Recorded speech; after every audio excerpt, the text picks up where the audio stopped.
that same vein of like, you saying that you have your son with you now, full-time dad. Let's talk about what parenthood has been like for you as an artist, as a human. What has that journey been like for you?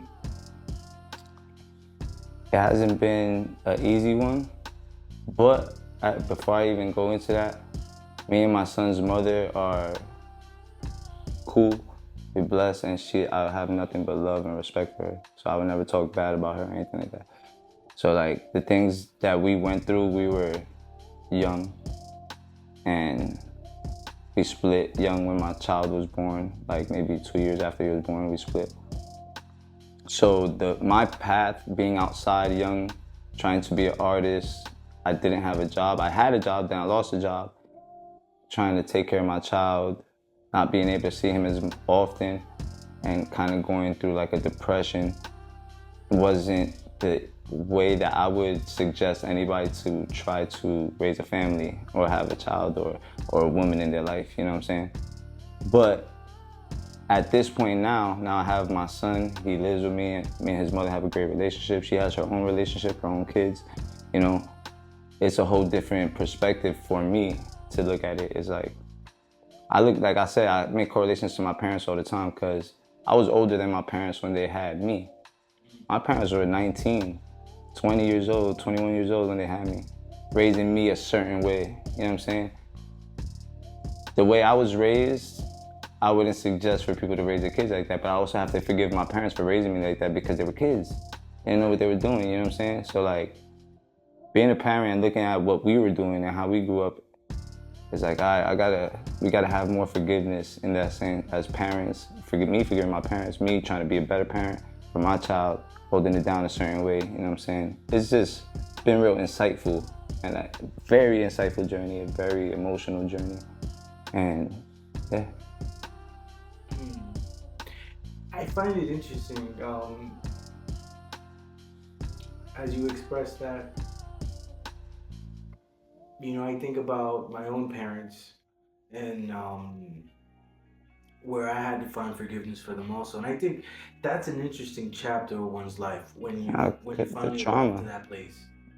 There's a lot of trauma. Yeah. It's like even dealing with the relationship with my son's mother, we both dealing with trauma as youthful people, young teens going into adults, you know what I'm saying, and trying to figure things out because we were both like really outside, me and her, like, you know what I'm saying?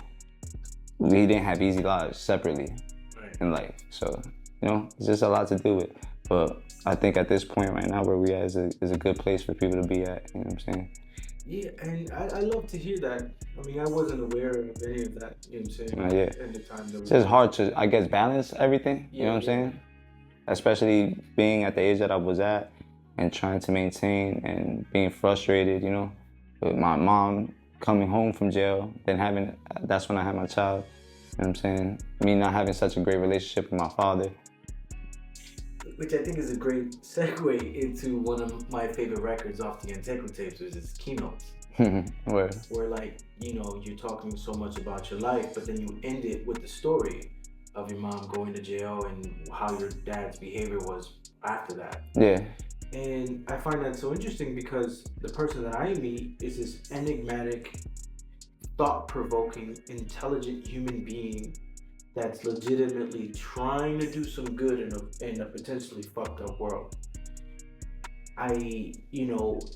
When I learn about these stories of your younger days, it makes me wonder, like, what was it about your spirit, that turned you into who I end up meeting? Because anyone else, it would have broken them. I know people that have not experienced a quarter of that, and it's turned them into some ugly adults, right? Like, there was no healing, there was no trauma, there was no good intention. It's easy to become like that. For sure. And, I just think, like, you know how they say 2 glass bottles break completely different? Yeah, right. I'm just like, I'm fascinated by how that's how your traumas molded you, and that somehow through all of that, you've been able to, like, navigate it in a way where you arrive to a place where you are forgiving of the past, forgiving of your parents. You found balance and forgiveness with your previous relationships, but now you become the example that I believe you want to be for the future for Yeah, yourself. hell yeah. I'm trying to be better still. Like, Yeah.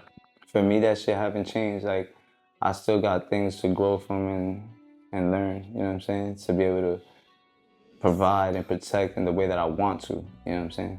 So like, I don't know. I feel like there was throughout it all, I always had like the same mentality though. Like even when I did stupid things inside, I was like an innocent kid that was just like scared.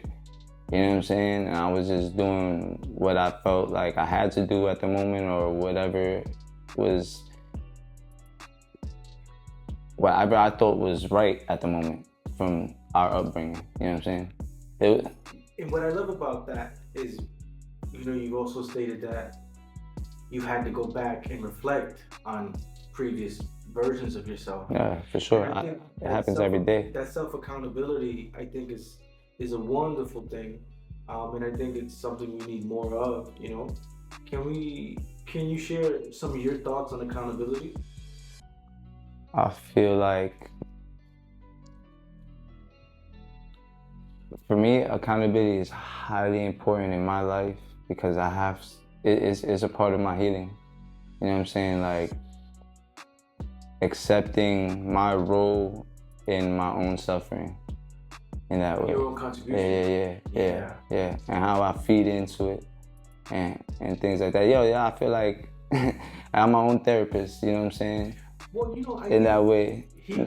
Not to say that I thought about therapy before, but I never did it. I just focus on myself. I write a lot. And then like I said, everybody around me to me is a mirror, like for real, for real. Like I look at people and I see behaviors, actions, people speak about certain things and do certain things that remind me of like either things that I've done or things that people have done or we did them together and then it's like, damn, that sounds stupid as hell. Or that looks retarded. Why did I ever do that? I can't do that again ever in my life. You know what I'm saying? So like to make that change, you know what I'm saying? For me, I had bad role models. So those bad role models made it so that I didn't want to be like these people, and it made me keep having to look at myself constantly and constantly and constantly and constantly. I think that's the unfortunate byproduct of growing up in urban culture too. Like, I feel like I had the same. A lot of my OGs when I was growing up weren't the greatest examples. Teach shit.